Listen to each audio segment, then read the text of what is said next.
as the saints? Well, this is where I'm going to turn it back on its head. In most churches in America, if I walked in, I wouldn't know what they were doing, to be honest with you, because we have left behind the doctrine of sola scriptura in the church. So churches are basically based on the cleverness and pragmatism and charismatic personality of leaders.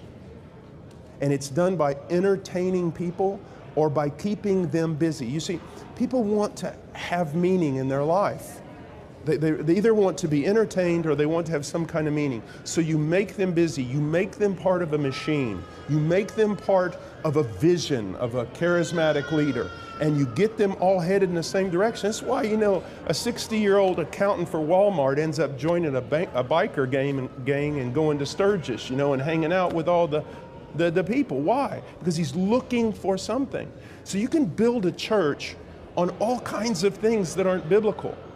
And that is the great problem. A lot of the excuses that are happening today, there is no excuse, but they're founded upon the fact that pastors do not fear God and are not managing God's bride according to the dictates He's given them.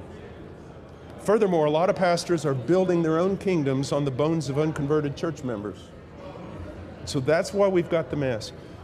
On the day of judgment, do not fear for the atheist so much, the thief, the murderer.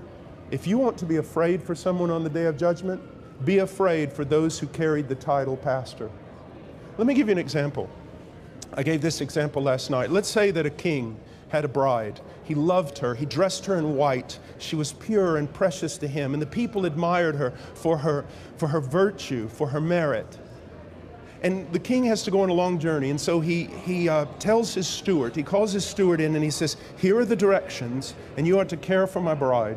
You do not deviate from this, not one jot or tittle, and when I come back, you'll be rewarded, or I'll come back and you will be severely punished. Keep this book, these instructions with regard to her. Well, after a few years, this steward realizes that the people are losing their loyalty in the king, and they're no longer concerned about the bride because, well, she's just prudish. She's old-fashioned.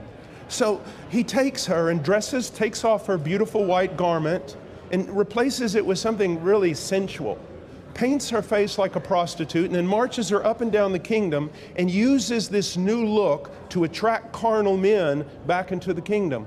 When that king comes back, there are no words to describe what he will do to that steward. And when Jesus Christ comes back, there are no words to describe what he will do to many of these men who call themselves pastors, who have done to his bride exactly what the steward did in that parable I just